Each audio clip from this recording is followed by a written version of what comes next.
Guruve Gaura Chanjaya Radhikaya Tadale Krishnaya Krishna Bhaktaya Tad Bhaktaya Namo Namaha Vanchakalpatrubhyascha Kripa Sindhubheva Patitanam Pavanebhyo Vaishnavebhyo Namo Namaha Jaya Shri Krishna Chaitanya Prabhu Nityananda Shri Advaita Gadadhara Shivasari Gaura Bhaktavinda Hare Krishna Krishna Krishna Hare Hare Hare Rama Rama Rama Hare Hare.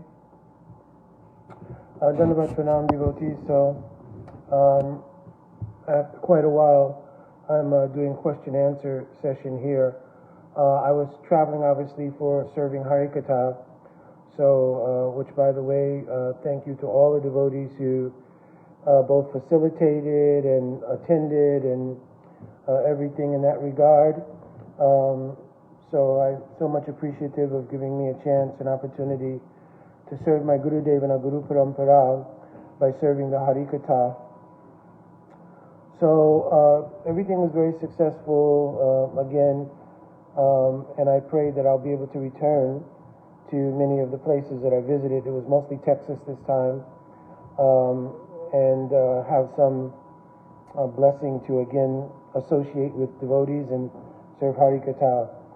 Of course, I did have an accident while I was traveling. I had a small fall, and so I'm having some recovery now going on. So that was another reason why I've delayed doing any of the question and answer sessions.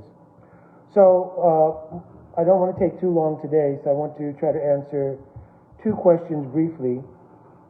One was written by a god sister of mine, and I'll read the question out. She was mentioning, I wonder if you could please do a video class about the art of chanting and why we don't chant the Panchatattva mantra in between our rounds. The sitting place, origin of the Maha Mantra, how it is used, how it used to be, Hare Ram first and Hare Krishna. So a number of things she wanted me to address about chanting the holy name. So I'll kind of go in the order that she mentioned. One is that the art of chanting is the art of dhyan. Dhyan means meditation. In order to develop avesh or absorption in spiritual energy, one has to practice the art of meditation. So the practice of bhakti itself as a whole is a practice of dhyan. All of the different elements of practice, of course, Guru Padasraya, Tata Diksha Shikshari, Vishwamena Guru Seva, etc., is not only an activity, but it's a meditation, it's absorption. How I will serve Guru, how I will understand the teachings of Guru. All these things have to be done by meditation because the material intelligence and the material mind are incapable of digesting spiritual phenomenon, right? So it's mentioned there, what is it? Ataha Shri Krishna Namadi Nabhavat Grayam Indriya. So the Grayam Indriya, including the Shukshma Indriya, means the subtle senses like the mind intelligence, they cannot capture spiritual substance. Spiritual substance is the combination of the mood and activity, the endeavor and the mood of an aspirant combined with the Kripa Shakti of Guru Parampara. So this is what gives rise to realizations or epiphanies regarding bhakti practice. So Harinam is meant, like all the other practices, to be a dhyan. And I spoke before, and I think I'll repeat that because it's very helpful. The development of the dhyan of Harinam happens in stages. In the first appearance, and I'm just being generic because everybody's in different places according to their bhakti samskars, but in a generic outlook, the first thing that a person experiences, as far as Harinam is concerned, is the sound itself of the akshar of Harinam. That means 32 syllables. Hare Krishna, Hare Rama, put out over the course of the mantra creates 32 akshar or 32 syllables. In that stage, because of the aspirant being imbued primarily with self-interest, one, and two, many aparaj related to the name, the sound vibration does not reveal itself, though its mercy has appeared, it does not reveal itself as the Swarup of Harinam. Means it doesn't reveal itself as Sri Radha Krishna Yugala Mahaprabhu. Understand? It reveals itself according to the self-interest of the aspirant. That somehow or another, and even before we get to self-interest, sometimes it may be appearing just as an abbas of the Nam, meaning like it's mentioned in one verse. Sankyat parihasam vastobam helanam va vaikuntanama sesha aga haram vidu. So in this shlok, it's mentioning that sometimes people may imitate on the streets the chanting of Hare Krishna. They may do it to indicate something else. They may do it as a joke. They may do it with the reversed letters in different places. Like Srila Prabhupada gave the example, Haram. Haram contains two of the akshar of Harinam. You understand?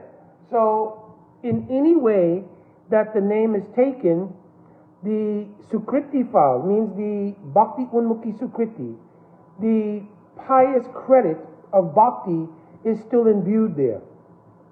Understand? So this is at the most base level of Nam, where it's just Nam Akshar, and it's Nam Akshar, not even truly related to our real self-interest. You understand? The next level is Nam, when it is related to our true self-interest, but it is not mature. And in that case, the chanting of the 32 syllables is meant to advance our position under one of four categories. Those who come in search of wealth, those who are distressed, those who are simply inquisitive and they want their queries answered, and those who have some bhakti samskars, Gyani Chabar Tashaba, they want to have knowledge of what is bhakti. So in that case, the prominence of self-interest makes the Nam Akshar possible for them to have some faith in the holy name. You understand? But they don't understand the holy name in actuality. Next is when those 32 syllables are understood as 16 different names. Hare, which is the vocative of the word Hara, which means Radhika, and Krishna, which means obviously Shri Krishna Bhagavan. So when the 16 names by association with a sadhu are then put in relation to especially the Archavigraha, means the deity form of the Lord, not the actual realized Swarup of the Lord, because even Thakurji, our deities all show the Swarup of Bhagavan, but it's not realized in immature stage. But there's relation that this form, which has appeared in this world by the grace of Guru, is related to the Nam. So now, a attitude under the guidance of sadhu comes, Krishna Seva Vasan. This is the outgrowth of Shraddha, or faith. Krishna Seva Vasan, a desire to serve. So the deity then manifests as the objective of our service, and we start chanting the name in relation to the deity. So we understand Hare to be related to Radhika, Krishna being related to Krishna, and in this way, the devotee begins chanting under the guise of self-interest regarding wanting to serve in bhakti, and that also motivated by a desire for freedom from suffering perhaps, or to get the happiness of obtaining the spiritual world. So it is still not free from self-interest, but it does include the desire to serve Krishna. So that brings the name to a more mature stage, and those 16 names are now chanted in that mood. When there is further maturation, especially coming maybe into the stage of Nishta and Ruchi, primarily, then the names will appear as 8 yugal. Means those 16 names will be indispensably linked as pairs. Hare Krishna, Krishna Krishna, Hare Hare, Hare Rama, Rama Rama, Hare Hare. And the aspirant at that stage sees the names as indispensably connected in all situations. Why? Because they're realizing now, under the guidance of Sadhu Guru, that the 16 names operate always in 8 pairs, because Radha and Krishna are always indispensably connected. Even when there is separation, they realize, the separation of Radha Krishna is only to nourish their meeting. They also begin to realize that all the various leelas related to Radha and Krishna are there present in the name. And in the stage of Ruchi, they began to taste some of the Madhurjamayi leela of Radha and Krishna when they hear Harikatha. So now the name has started to produce reciprocation of the Swarup of Radha and Krishna and their leela, their dham, their associates, etc., etc. Srila Jiva Goswami Pad is described in Bhakti Sandarbha. This happens in a kram, however. Kram means like a sequence. Kram Sopan Nritya, it's explained. In, I think it's maybe Anuched 278 or something like that in Bhakti Sandarbha. He explains there that this sequence is that one begins chanting Nam, one has some realization of the Roop, the Gun, the Parikar, the Seva, and then the Leela of Bhagavan in a sequential order like that. So in this stage, when one is realizing the connection of the 8 pair of Yugal, it begins to then foster more realization more deeply in the heart, because now there can be dhyan. Because prior to that, if one is unable to associate Krishna's Roop, Gun, Parikar, Seva, their own aspiring desire for service, and Leela, it becomes very difficult to do meditation in relation to Harinam. You understand? One can sit and chant and hear the name. That's the beginning. And actually it's mentioned in Bhakti Sandarbha as well. Pratamam nam nam, pratamam nam nam, shravanam. First, one has to hear the holy name. Why? Sudha antakaran, artha apeksham. To purify the chitta. The antakaran means the mind, intelligence, chitta. To purify them, to make them suitable places where the reflection of the Roop, Gun, Parikar, Seva, and Leela of Bhagavan can be reflected. When the chitta is completely vacillating due to material influence, you cannot capture the reflection. Much in the same way, if you look into a lake and the lake is very muddy and people are playing in the water and the water is very disturbed, you cannot see a clear reflection. But when the lake is very placid, early morning, no one has disturbed it, there are no rocks or anything being thrown, you can go to the lake and almost like a mirror, you can see a very clear reflection. So this is called Bhagavat Bimba Grahitva. The ability to catch the reflection of Bhagavan on the chitta. Understand? This will happen Shruta Ikshita Panta. When you hear Harikatha, then it will give rise to the reflection, the abhas of Bhagavan on the chitta. Instead, reflection here doesn't mean necessarily just like seeing a vision or something. It means an internal experience. Understand? An internal experience. So it doesn't always mean I'm going to see some kind of sporty or so forth and so on. That will come. But that's not the essential meaning here. So, seeing through hearing, Shruta Ikshita Panta, on the path of hearing, one gets some realizations of the Roop, Gun, Parikar, Seva, and Leela of Bhagavan reflected as an abhas on the chitta.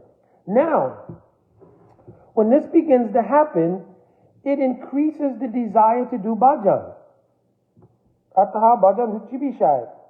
So in Madhurya Kandamini, Vishwanath Chakravarti Thakur Pad has mentioned that then a very deep attachment to bhajan comes. Because now one is getting some reciprocation and one wants to increase the bhajan and increase that reciprocation. This leads Proda Para Atma Tara Eva Saiti Bhajaniyam to an attachment to the very object of the bhajan. Bhagavan Karoti Tadeyam Ashakti Akyayate. This stage is called Ashakti. At that time, a deep attachment to the object of your bhajan, the desire of your seva, and a bas of an actual mood of an eternal associate with your same desire appears on the chitta. I've quoted many times before. Tasya tadrisa sudakaraka basa samulasita ridoes patikomoni. Understand? At that time, the heart being very crystal-like, when you hear the Harikatha, Shuta Adeshu, Ragatmakaya Bhakti, Paripattishu, Api Ruchi Jayate. The Ruchi of your samskar, because originally there was a Ruchi samskar, I'm not explaining all again, I have previously explained this, but it now aligns with a direct descent of the Abbas of a Ruchi of an eternal associate, and now that simply becomes a position in which you're waiting for the descent of Swarup Shakti. All of this is possible only when Harinam is taken as Dhyan, because Dhyan causes Avesh, which was my original statement. At the time of the descent of Swarup Shakti, the name bears its fruit of revealing the melting of the chitta. That means melting away of ahamkar, anything else, and that very Swarup Shakti, Suddha Sattva Viseshatma, Prem Suyangsa Samyabha, Ruchi Bis Chitta Masranya. With the Chitta Masranya means the melting of the chitta, that Swarup Shakti takes over the chitta vrittis. So now no longer is material influence the dominant factor at all in the operation of our consciousness, but rather the spiritual energy, Swarup Shakti, takes over the chitta. And the Atma becomes one with that Swarup Shakti, and therefore Swarup Shakti now reveals everything regarding the Swarup of Bhagavan, his Nam, Rup, Gun, Parikar, Seva, Lila, Dham, etc., etc. So this is the actual art of chanting. At least to recognize these stages gives us some indication of where we are headed or where we are in the progression of our chanting. As far as whether or not we should chant the Panchatattva mantra in between each round, I spoke to a devotee many, many years ago, a senior devotee, and I also inquired from Achyutananda Prabhu, who is also a very senior devotee and original disciple of our Srila Prabhupada, and he mentioned this was not something that was instituted by Srila Prabhupada. That I guess some devotees, whom I'm not sure, but the idea that Chaitanya Mahaprabhu was so merciful, and that the name of Mahaprabhu is also so merciful, they just had a conception that, because I'm very fallen, if I will chant the Panchatattva mantra before each round, it will enhance my chanting. So I cannot say necessarily that in that particular stage of maturation that it is a good or bad thing. If you feel that it is helpful to you, and under the auspices of thinking, I'm very fallen, I'm pleading to the mercy of Mahaprabhu to chant, then there's no harm really. My Guru Parapadma told, however, that as your bhajan life matures and you begin to again come to the appreciation of Radha Krishna as Yugul Nam, it means the 8 pairs of Radha Krishna Yugul, then the ingredients of rasa are very important, and the understanding of rasa siddhant is very important. So remember, Mahaprabhu's lila is a parishishta lila, means it's a lila to show, like a sequel to Krishna's lila, to show how to obtain that prem, which is the prominent feature of Krishna lila. Krishna is called Lila Purushottam. He demonstrates the lila of love. And how do we practically come to the point of understanding that lila? That is done in the Parishishta lila or the lila of Mahaprabhu. Therefore, Mahaprabhu's lila is called Prem Purushottam lila. You understand? So now, when we approach the chanting of Nam, we should approach with that understanding. First, we'll offer Dandavat Pranam to Shri Guru, which normally everybody does in the morning, even before you put your foot out of the bed in the morning. You will recite Nama Om. So this is the statement of Saranagati, Naham Mameti, then the Pranam mantra of your Gurudev. You understand? So after all of the morning duties, then you'll sit down to take Harinam. Some will be prior to the Mangalarti and Guru Ashtakam, etc., etc., and some may be after, right? Or any combination thereof. So, the point is that when you begin to approach Harinam, you should approach first, again, offering Dandavat Pranam to the lotus feet of your Guru Dev, maybe any Stav and Stuti, Nama Shrestha Manu, Sachiputra Matra Sarupam, like this. Any Stav and Stuti glorifying Guru Dev, maybe glorifying Parampara, Guru Parampara, then glorifying Sriman Mahaprabhu and Panchatattva, Shri Krishna Chaitanya, Prabhu Nityananda, Shri Advaita Gadadhara, Shivasadi Gaura Bhaktavinda. But you should also have some understanding here. Panchatattvam Krishnam Bhakta Rupa Sarupakam, Bhaktavataram Bhaktakyam Namami Bhakti Shaktikam. So this is a defining verse of what is the Panchatattva. Sriman Mahaprabhu is called Bhakta Rup. The Bhakta Rup means the very personification and the very Swarup of what is Bhakti. The pinnacle of Bhakti is when the Asraya, Sri Radhika, and the Vishaya, the object of all love, Sri Krishna, their love unfolds to the point where they become one.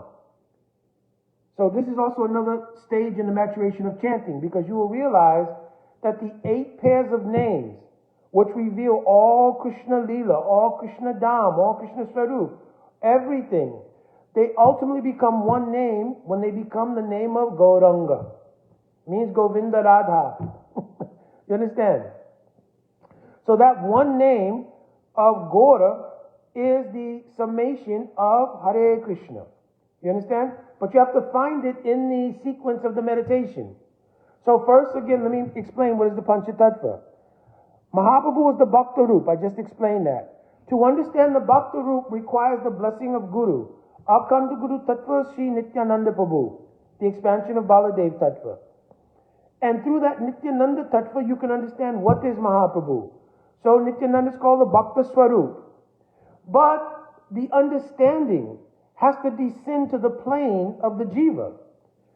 So by the mercy of Sri Advaita Acharya, he is called Bhakta Avatar. He causes the descent of the Bhakta Rup and Bhakta Swarup to the plane of the Jiva. Then when it descends to this plane, it requires Bhakti Shakti. It requires the power of Bhakti. The power of Bhakti appears when Radhika herself comes into Gaur Leela as Gadadhar Pandit. But without the pure devotee, then you have no access to these things. Bhakti is not distributed by either Krishna or Srimati Radhika. Srimati Radhika is the fountainhead of Bhakti. But they have empowered the assistants of Radhika to distribute Bhakti. It's written in Madhurya Kandamini, Paramasutantra Bhagavad Bhakta, that the charge of distributing Bhakti has been given to the Paramasvatantra Bhagavad Bhakta. Therefore, in the Panchatattva, Srivas represents the position of the Paramasvatantra Bhagavad Bhakta. Therefore, it is mentioned about Srivas, Sri Bhakti Ras Hridoya Tvam Ataha Srivas Uchyate. Your name is Srivas because Bhakti Ras is residing in your heart. So these 5 features are how we obtain the platform in order to serve Radha and Krishna. That's why we chant the Panchatattva Maha Mantra before chanting the Hare Krishna mantra. You understand? The Maha Mantra.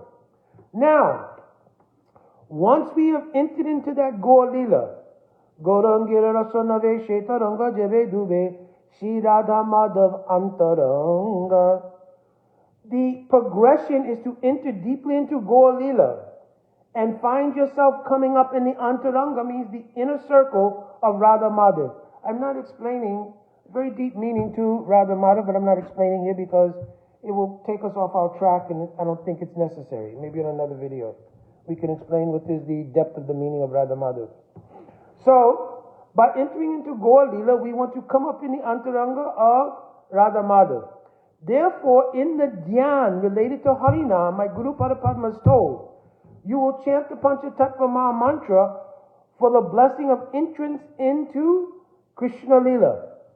Once entering into Krishna Leela, you should have a vesh or absorption in Krishna Leela. This is the maturation in chanting the Maha Mantra. So if you make your consciousness vacillate back and forth, you cannot truly do a vesh in one Leela. Either become absorbed in Gaur Leela or become absorbed in Krishna Leela. But it's described. What is it? Prakosh Bhed, Abhiman Bhed. Prakosh means any particular chamber of Krishna's Leelas. So if you are absorbed in entering into Harinam in Krishna's Leela, you have to maintain that absorption. If you vacillate and go to Gaur Leela, because in Tattva, of course, we know Gaur Leela is the Ordorja Leela of Krishna Leela. And many of the eternal associates also go to Gaur Leela. We know that. That is a Tattva Siddhant. But Rup Manjari in Krishna Leela is absorbed in being Rup Manjari, not Rup Goswami. You understand? In Gaur Leela, he's absorbed in being Rupa Goswami, whose inner mood is Rup Manjari. So you can't conflate all of these things, or it will be Rasabas. So having entered through Gaur Leela in the form of the chanting of the Panchatattva Mahamantra, then we'll enter into Mahamantra Hare Krishna as an absorption and as a dhyan, as an avesh in Krishna Leela. You understand? This is why it's mentioned you'll chant it at the beginning. Afterwards, you'll strictly become absorbed in the chanting of the Mahamantra.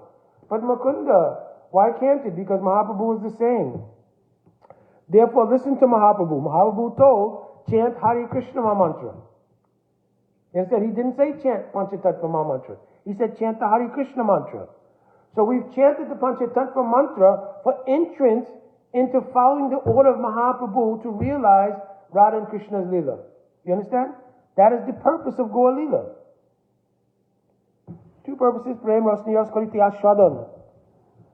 That one from the Vishaya Jatiya Krishna to taste the mood of Ashraya Jatiya. This is one purpose for Gaur Leela. Another purpose for Gaur Leela, Rag Marg Bhakti Lok Karite Pracharan. That Mahaprabhu also wanted to give the path of Rag Marg to all the previous associates from other incarnations. Prem Naiva Goparamanam Kamamiti Agamat Pratam Udava Adayo Pietam Vajanti Bhagavat Priya, written in Bhakti Rasmrita Sindhu. It's quoted and also quoted in Chaitanya Charitamrita. So that means Prahlad, Hanuman, Jai Vijay, all get to come into Gaur Leela to taste the intensity of what is Braj mood. Understand? Therefore, it's a Ordorja Leela, magnificent Leela. You understand? And at the same time, by preaching Rag Marg in the form of giving that opportunity to all the previous associates, the devotees who are the pure associates of Mahaprabhu give that benediction to the world. And that's how the ordinary jivas in the world, the Bada jivas, they also receive this mercy of Mahaprabhu. You understand? So this is the purpose, this is the art and the purpose of chanting, is to create a dhyan. Dhyan is to create an avesh. An avesh is to help to put us in position to accommodate the descent of Swarup Shakti. Understand? This is the purpose. This is the sadhana and sadhya.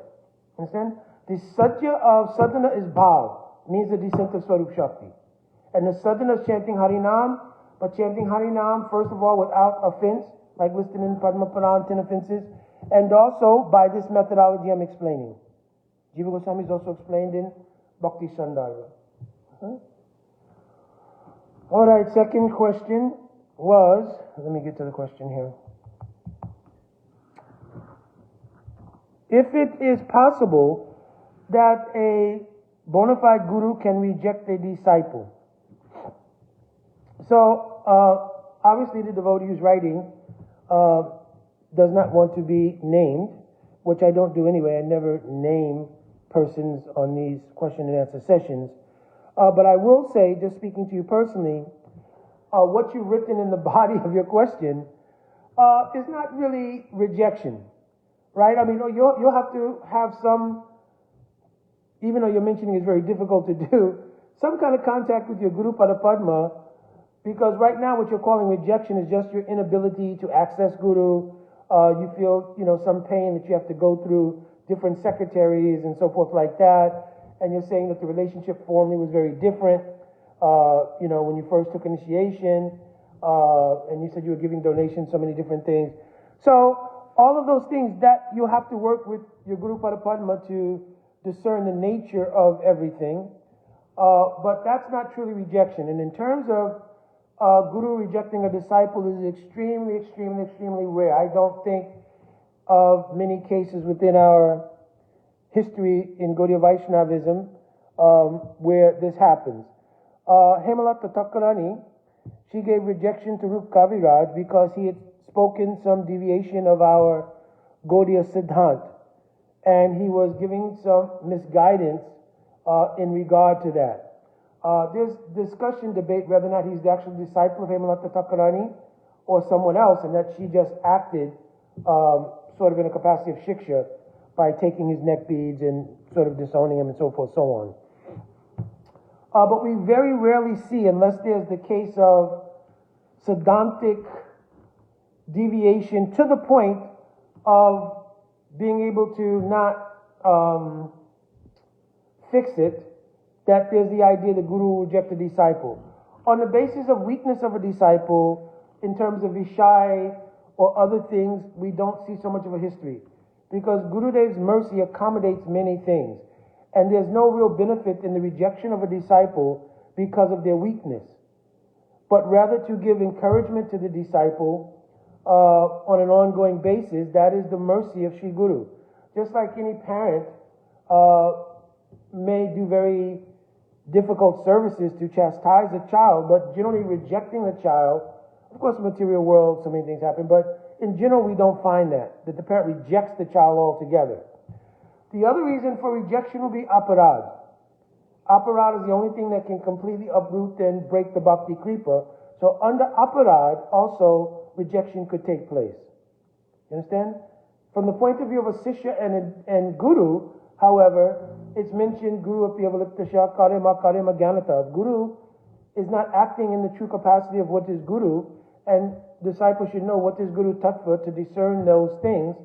And he's teaching against the path of bhakti, or the guru is aparadi or any other thing, then disciple can reject guru because their faith will not flourish. And faith, shraddha anusari, faith is the very fuel that guides our bhakti progressively or propels our bhakti progressively through stages. So you need to have uncorrupted faith.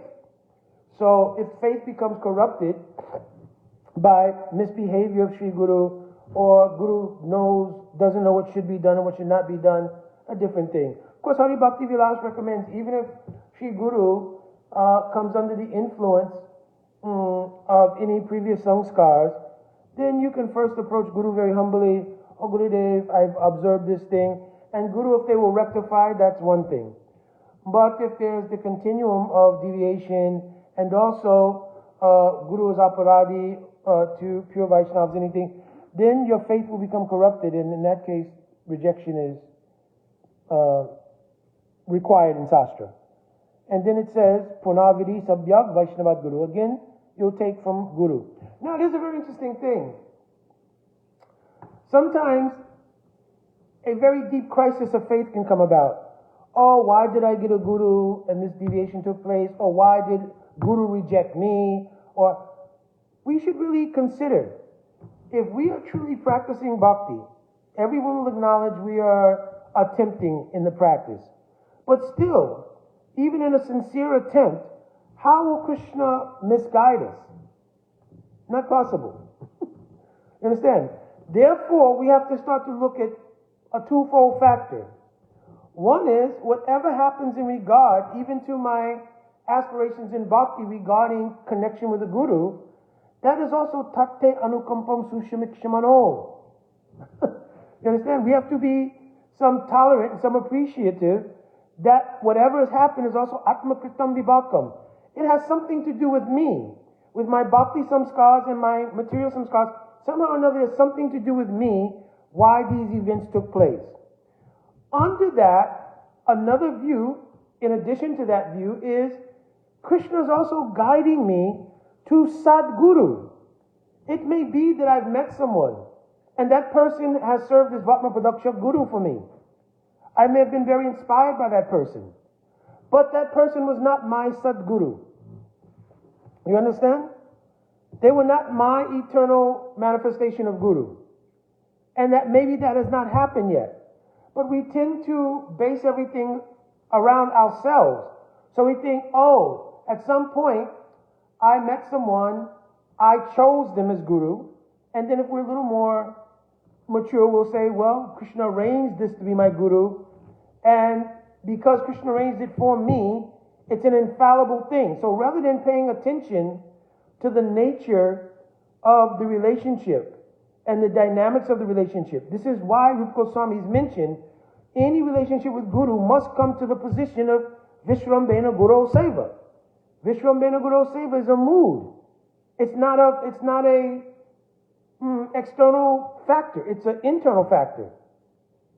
Because even the first elements of Guru Padasraya, Tata, Diksha, Shikshadi, can all be taken externally until there's maturation. But Vishrambena Guru Seva requires maturation to understand the mood of intimate love with Sri Guru. You understand? So there's two things. There's also the principle of Guru Tattva. So Guru Tattva may appear for pariksha, means test. I'll give an example. In my own case, I came to the practice of bhakti in 1972 in the Brooklyn Temple. And later on, I joined the ashram actually in 1975 in New Dwarka, and I was going to college. So there was a certain point, long story short, when I had to return to college. So I had already written a letter to our Srila Prabhupada for initiation, but the temple authorities at that time said, listen, if you live outside the temple, you can't be initiated. Of course, so many things have changed since that time. But at that time also I accepted, I don't know what I will encounter. I'll continue my practice, but obviously I accepted that this rule and regulation is okay. Now, of course, things have changed, and we have many persons who live outside and they're able to conduct bhakti, and the institution itself has realized that and accommodates it. But at that time, that was not the case. But then upon meeting, first in 1986 and then later in 1996, my Guru Padma, I realized all of these arrangements were made purposefully.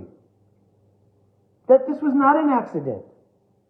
And that even the intermediary situations that I had with the experience of Guru Tattva, which were not true experiences of Guru, etc., all of that was meant to put the position in place for me to meet and have actual shelter of my Guru Padma and develop Vishrambena Guru Seva. So we should think, even if this was the case, Krishna has not done any accident. He has arranged to move us from a situation that might have been one of Vatma Pradakshak Guru, being somebody who guided us along the path to a certain degree, and we should have great affection for them. And we should have a dar for them.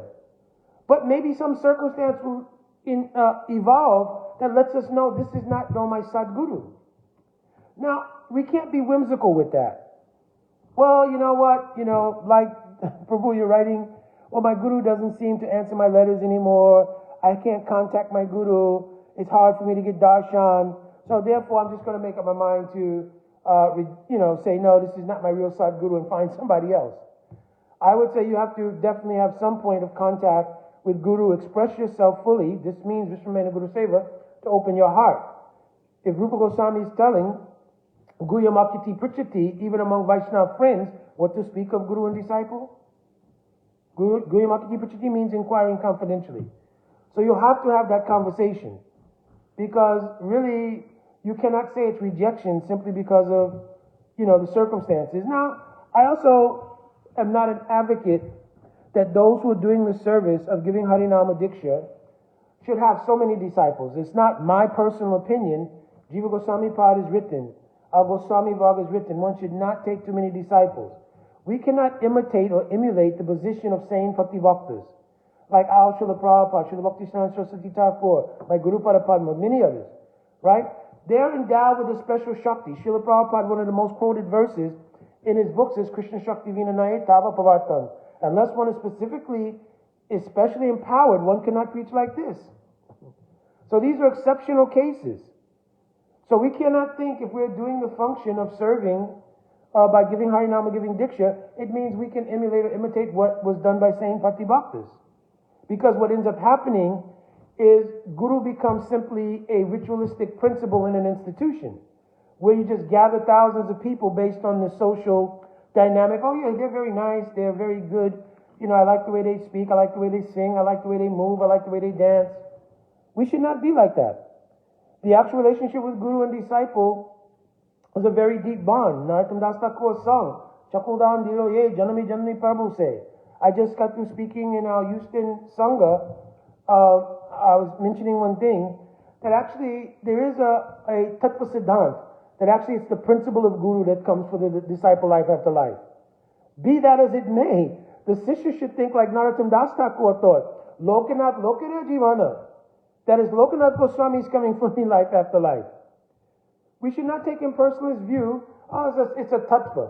No, my Guru Parapadma is coming life after life. And wherever I will see any shiksha, that's the prakash of my Gurudev coming to help me. You understand? My Gurudev is entered samadhi. He hasn't disappeared or died. He's entered samadhi. Our relationship is Sadguru. It's eternal. And in my maturation, I'll see my Guru as Guru Rupa Sakhi. You understand? So we should think like this. But my point being here, that without having this mood, without having Vishwambena Guru Seva, it becomes difficult. And so if you take so many disciples and you cannot have personal relationships with them, you put them in a position where there may be a rising of the crisis of faith, like in this question devotee is asking. So it may not be anything on the part of Guru except that they have so many disciples that they're unable to truly reciprocate. So now they've postured themselves as a principle of Guru. Not as a person of Guru, but as a principle of Guru. And you can't be like that. You look at anybody who's had true relationship with Guru and how deep their love and affection is. And it's not a love and affection born from populi, vox populi, meaning the social dynamic. Oh, we should all love Guru, so Guru Goev Ki Jai, Guru Dev Ki Jai. And because everybody else is saying, I'm also saying. But inwardly, I don't have much relation with Guru. I don't have very closeness with Guru. So no, it shouldn't be like that. Rupa Goswami, Jiva Goswami rather, is warned in Bhakti Sandarbha. And Srila Prabhupada quotes this in Adi Leela 135 in the purport. One should never take initiation from Guru for social, hereditary, customary, or ecclesiastical considerations. So that means even an ecclesiastical body can't determine the methodology by which you become inspired to take initiation in the process of bhakti. That's a very personal and very emotional dynamic, because you're giving the investment of your entire emotional content for the first time into what you're considering to be unconditional love between yourself and a manifestation of Bhagavan in this world, of Sri Guru. So you cannot, a person performing that service, have so many disciples you don't even know whose name is who. And then you say, oh, Srila Prabhupada did it. Then you have to say, am I Srila Prabhupada? Oh, Srila Bhaktisiddhanta Saraswati Thakur. Am I Srila Bhaktisiddhanta Saraswati Thakur? And also even, am I Gurudev? Right?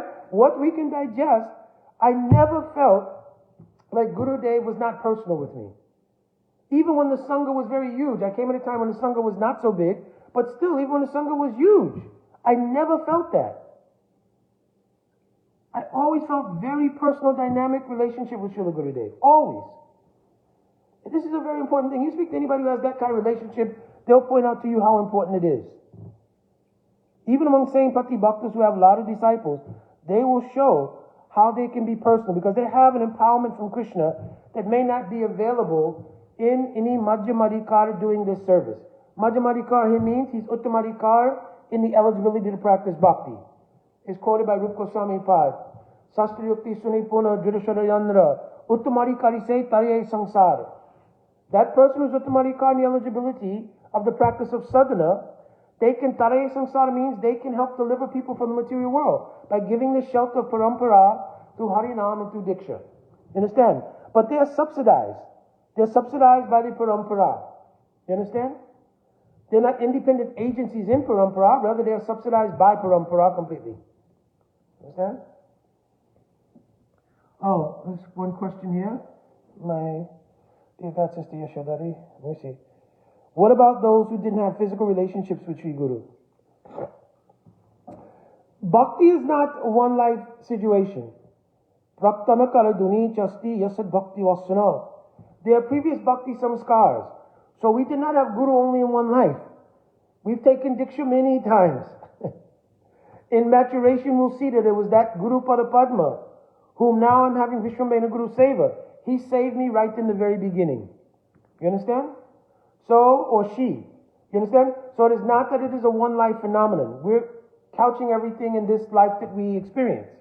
I met my Guru and I was able to receive initiation, but I didn't have very much physical association. But much association may have been there in a previous life. So that is a different thing from purposely taking so many disciples that you can't have real true relationship with them, and everything then becomes just, it's a principle of Guru. But you can't give any training, you can't give any heart-to-heart or person-to-person time, so forth, so on. That should not be there. Understand? So hopefully that answered the question, Didi. Yes, that our relationship with Guru has been for many, many lifetimes. Understand? And so we're in a continuum. So in one lifetime, if Guru Dev's energy in the service of the mission of Mahaprabhu has made it so there's not so much physical contact, a lot will depend on the maturation of the Sishya. If the Sishya is maturing, then in Sri Bhajan Sadhan, they'll have that contact. Like when Guru Dev enters Samadhi, contact comes through Bhajan Sadhan.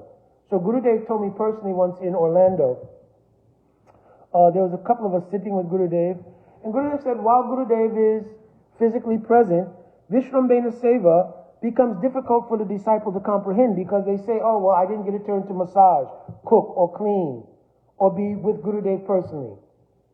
But when Guru Dev will enter Samadhi, then Guru Dev gives the mercy, the epiphany, the realization to that disciple how to do Vishrambhena Guru Seva in the depth of their Bhajan Sadhan. So, when you sing Guru Astakam, it is the deepest form of association. But when Guru Dev is physically present, we're always challenged with the idea, oh, Guru Dev is present, so I'll see him at the next festival. Or I can write to him, or I can speak to him. So we become more dominated by the Vapu, the physical presence of Guru. But when Guru Dev enters Samadhi, then Guru Dev, of course, is simply absorbed in Antradasha. So the only way to have relation now is through the internal mechanism of bhajan. So now this becomes important because I started off this whole class, so to speak, by speaking about the importance of dhyan. So I've spoken about this before. There should be dhyan in your southern bhajan, beginning with chanting Guru Ashtakam. We should be very deeply absorbed in the dhyan of Guru Ashtakam. Because in that dhyan, it is how we're associating now with Guru Dev in Antradasha. And in the 6th verse, Guru Dev gives revelation of his Guru Rupa Sakhi, his Siddharu. Nikunja, you know Rati Keli Siddhai. So we can't just pass by the things like, yeah, Nikunja, you know Rati Keli Siddhai, Yadali Be Yuktir Pasha. Right? We have to have some absorption. That my Guru Dev is so merciful, so kripamai.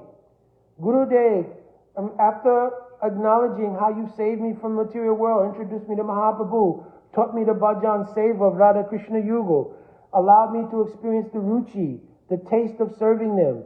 Oh, and coming to a Shakti, Shiradikaya Madhabhyorapada, that at every moment, Pratikshanaashwa, I am aspiring for the seva of Radha Madhav. Now, you reveal your own Siddharup to me. Hence, my own Swarup is being revealed. You understand? If you see your Guru Dev Siddharup, you'll also see your own Siddharup, and therefore see the Siddharup of the divine couple.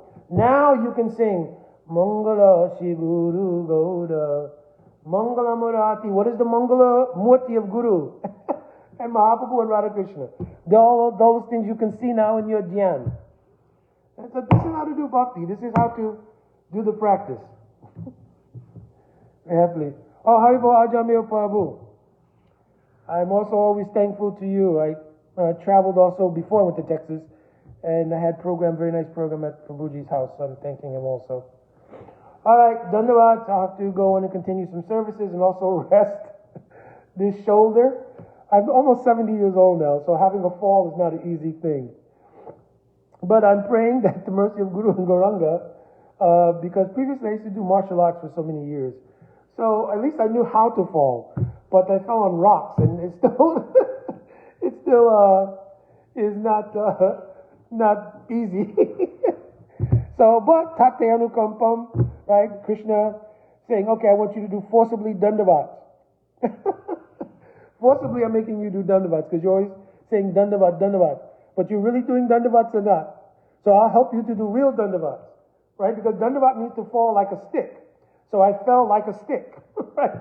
Instead of very carefully at 70 kneeling down, then doing dandavat pranam. I'm joking, but anyway, so mercy of Krishna. Jai Hari Bol Bhai Prabhu. Thank you, it's very nice. Also, I did meet Chaitanya Bhava Prabhu. They all came to the program, so it was a very nice program in Dallas. So I will tell you all about it. All right, devotees, Dandavat Pranam. Vancha Kalpatarubhishya Kripsindhavaya Patitanam Pavanebhyo Vaishnavebhyo Namo Namaha. Jai Radhe Radhe.